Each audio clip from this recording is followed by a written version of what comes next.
everyone, my name is Vina, aka Miss WOC Reader, and welcome back to my channel, and welcome to my August reading wrap-up. So I have a few books, so let's get into it. First up, I have the picture books, and I'm starting with Julie and the Mango Tree. This is by Sade Smith, and it's illustrated by Saida Ramdial. Gorgeous illustrations. It is about young Julie. It's mango season. Her family's tree is overbearing fruit. She is super excited to eat all the mangoes she can eat, but she also decides she should probably share some with her neighbors too. So like I said, beautifully illustrated. And that's Julie and the Mango Tree. Next I have Bing Bop Bam, It's Time to Jam, and this is illustrated by Valerie Boeing and Sabrina Khadija, and this is just a fun story about rhythm and music and preparing for a community block party.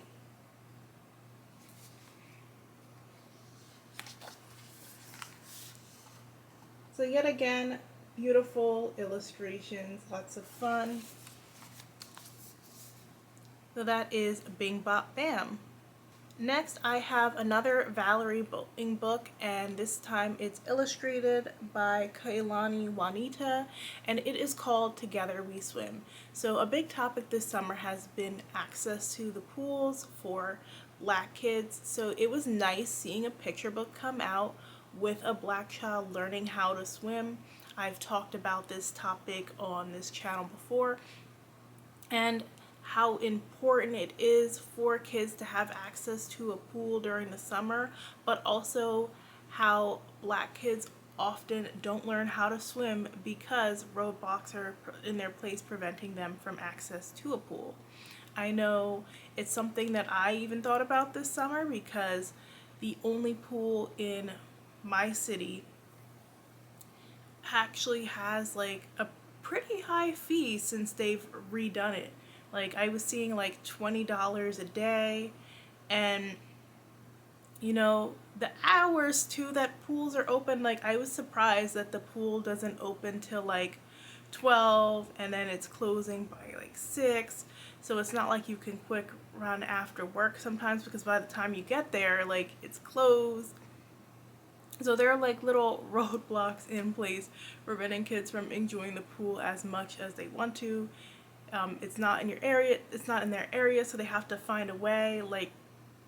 I'm really noticing these things more now because there's less pools around. So that is Together We Swim. Next I have The Legend of the Spirit Serpent, and this one is by Adia Sanford and Ken Daly. Fun fact about the author, she actually is a young girl who won a writing contest and was able to get published. It was a contest specifically for Caribbean writers, and she is from the Kalinago tribe, which is a group of indigenous people from the island of Dominica, and this is inspired by a folktale from their culture. So we're following a young girl who lives in her village, and she is super brave, and a lot of people look up to her, and she decides she's going to find the spirit serpent because the spirit serpent has the ability to grant wishes. So that is The Legend of the Spirit Serpent. Then I had the middle grade reads. So I had Chilling with Ghosts, and it is by Insha Fitzpatrick with illustrations by Lila Bolex. And it's a totally factual field guide to the supernatural.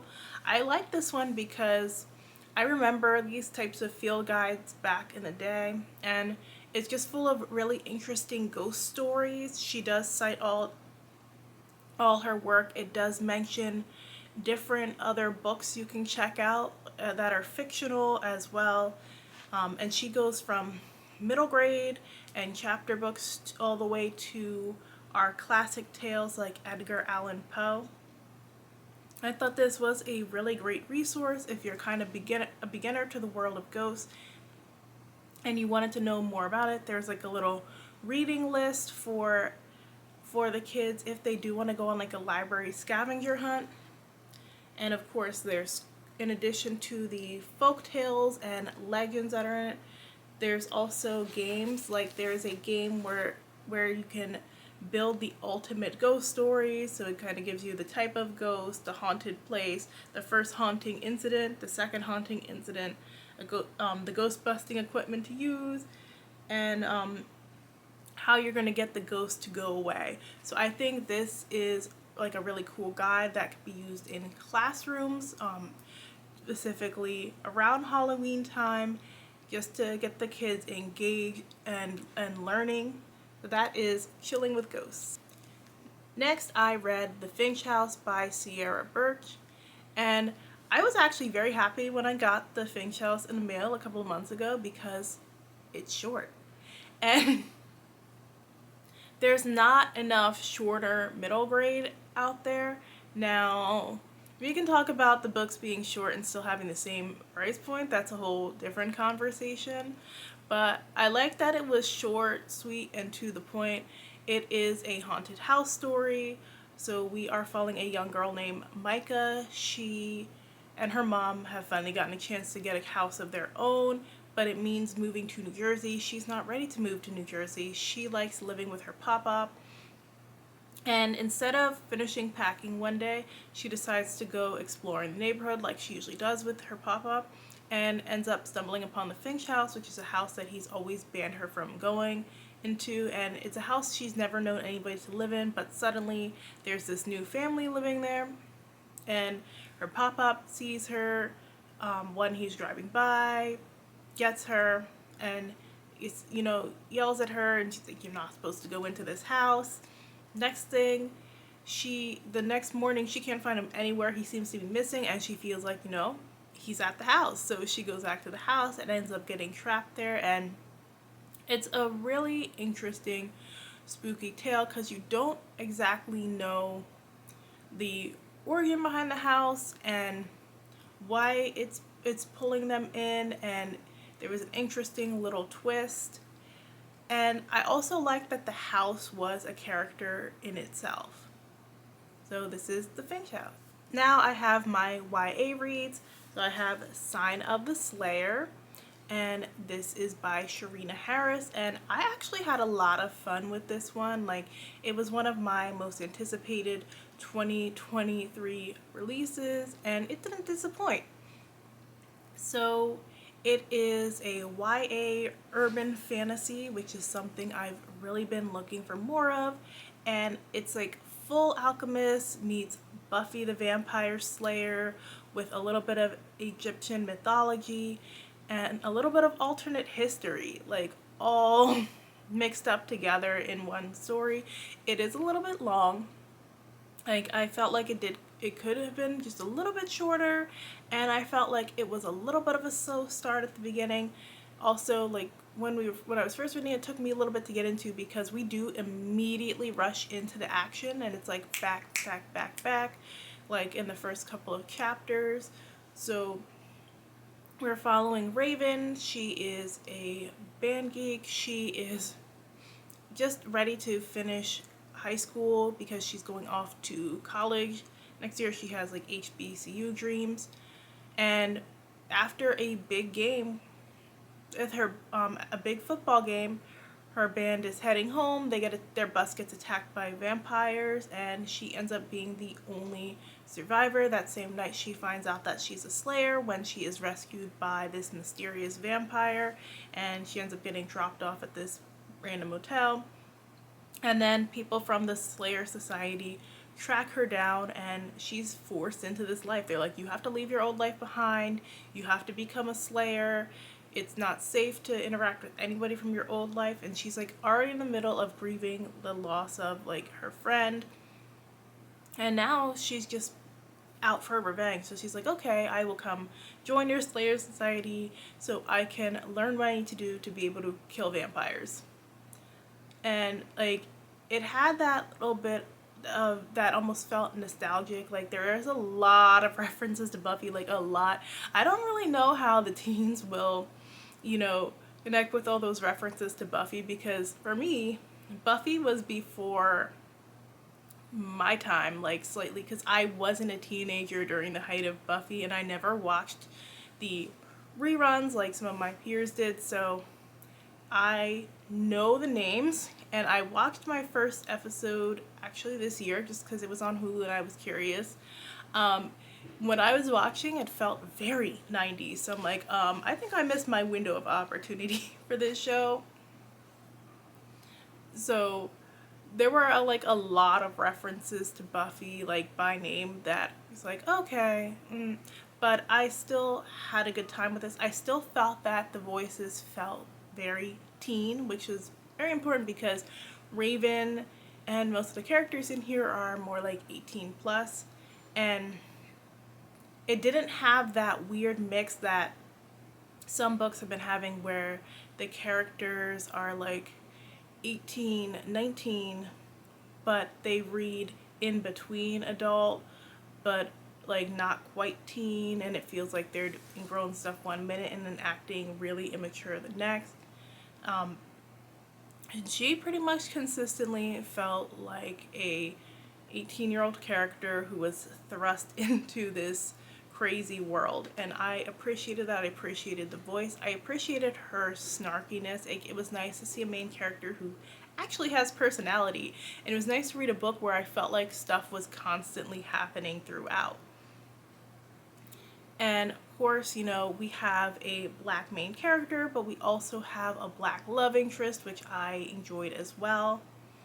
And this is a trilogy, so I'm excited to see where the rest of the series goes. Like I said, there was a lot going on in this one. So that's Sign of the Slayer. So then I listened to I Feed Her to the Beast and the Beast is Me by Jameson Shea, and I will say, like, I like the writing in this one, but I found myself kind of zoning out on the audio sometime during the middle, and I kind of missed some parts of it. So I do want to go back and reread just because I feel like I missed some critical parts. And while the writing was still good, missing those parts for me, it made me a little bit disconnected. Like, I understood the theme and what this book was trying to do. We're following Lar, and she is an amazing ballerina who is not getting the recognition that she deserves, and she decides to make this deal with the devil so that she can be the best in the company and get the big audition.